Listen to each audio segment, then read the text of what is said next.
हमारा बनवासी समाज इस देश का अतीत की परंपराओं का वाहक है।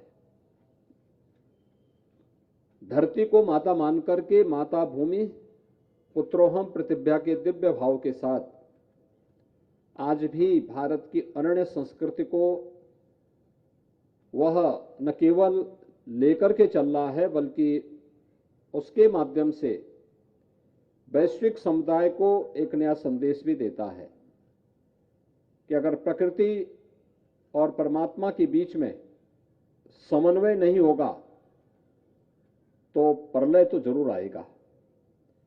उससे बचाना है जिसकी तमाम प्रकार की विकृतियां हम सबको देखने को मिल रही है।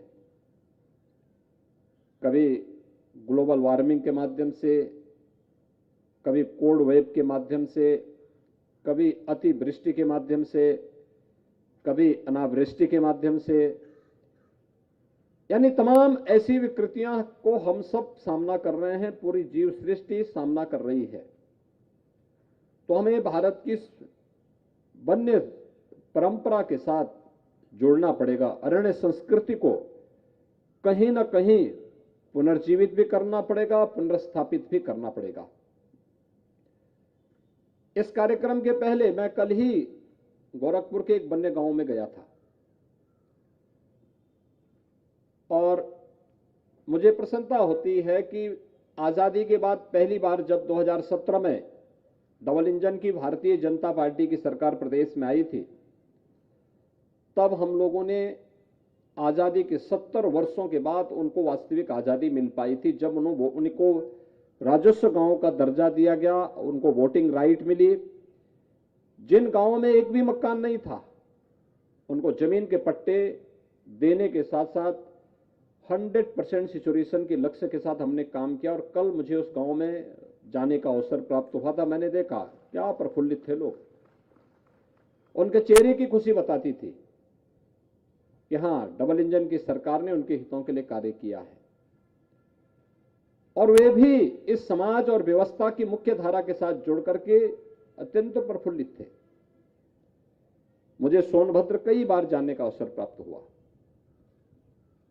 हम सब आभारी हैं प्रधानमंत्री मोदी जी के, जिन्होंने 15 नवंबर की तिथि भगवान बिरसा मुंडा की पावन जयंती के कार्यक्रम को जनजातीय गौरव दिवस के रूप में मनाने का निर्णय लिया।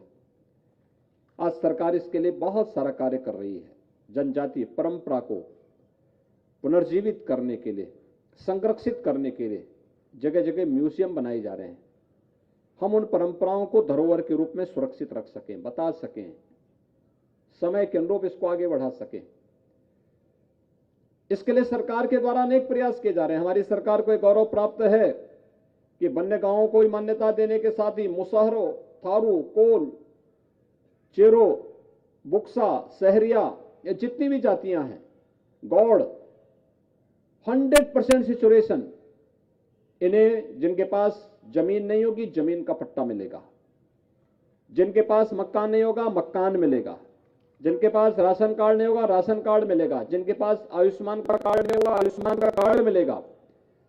शासन की जिन भी योजनाओं को अब तक पहुंचाया नहीं गया होगा उन तक हर हाल में योजना पहुंचनी है।